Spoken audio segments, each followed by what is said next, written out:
réponds au nom de Roland Dallot, apôtre de par mon appel.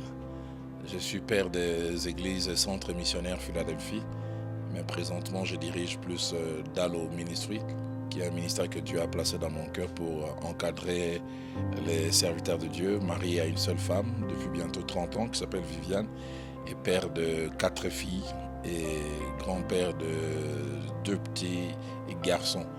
Voilà un peu comment je peux me présenter, à moins que vous estimiez qu'il y a autre chose à ajouter.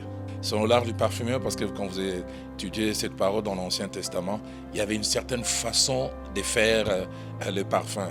Il y avait des règles strictes, ce qu'il fallait prendre, les mesures qu'il fallait mettre dedans, pas se tromper. Et ça montre le côté vision de Dieu, le côté organisation, mais aussi le côté exigence. Et je pense que c'est ce thème que nous allons essayer d'aborder en parlant des capacités que Dieu donne aux croyants et en montrant comment Dieu veut que ça puisse être utilisé, un peu comme le thème le dit, selon l'art du parfumeur. Et je pense que c'est un thème qui tombe à propos. Je bénis Dieu déjà pour les autres orateurs qui m'ont précédé. J'ai eu à suivre quelques-uns de leurs extraits et je pense sur le beaucoup qu'ils ont apporté, Dieu permettra que je puisse aussi apporter ma contribution. Alors 3 convictions. La première, je ne pense pas être venu en touriste. Je pense vraiment que Dieu m'a envoyé en mission. Et sans être prétentieux, j'en ai la grande assurance que dans la vie de quelqu'un, il y aura un avant et un après mon passage. Non pas moi comme personne, mais le Seigneur qui m'accompagne. La deuxième grande conviction que j'ai la ferme assurance que ces quelques jours seront des jours d'équipement. Équipement pour les membres d'église, équipement pour ceux qui sont appelés au ministère.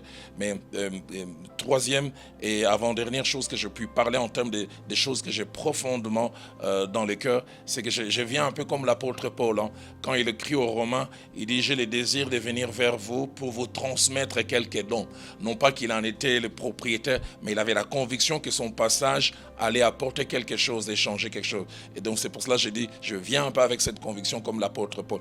J'aimerais inviter tous ceux qui sont dans les environs de cette belle et grande ville de Goma à venir chaque soir à partir d'aujourd'hui jusqu'à vendredi, chaque fois de 15h à 17h30, 18h pour écouter ces enseignements. D'abord écouter ce que Dieu va dire et puis se laisser aussi équiper par Dieu. Et je voudrais dire, ce n'est que quelques jours, mais j'ai la ferme conviction, comme je l'ai dit au départ, ce sont des jours qui peuvent rester mémorables dans la vie et dans le ministère de plusieurs. Donc je voudrais vraiment inviter ces personnes à caler ces quelques jours dans leur calendrier et à venir. Et je voudrais insister, non pas à cause de moi, mais à cause du Seigneur qui est en moi et qui m'a convaincu qu'il m'a envoyé ici, non pas en touriste, mais en mission pour faire quelque chose. C'est que nous faisons appel à toute la population de Goma à venir assister, pas seulement assister, mais participer à ce programme, surtout durant le séjour de l'homme de Dieu.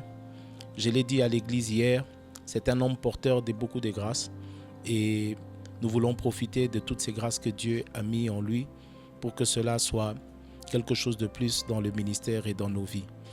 Donc, un appel à tous les hommes de Dieu pour samedi.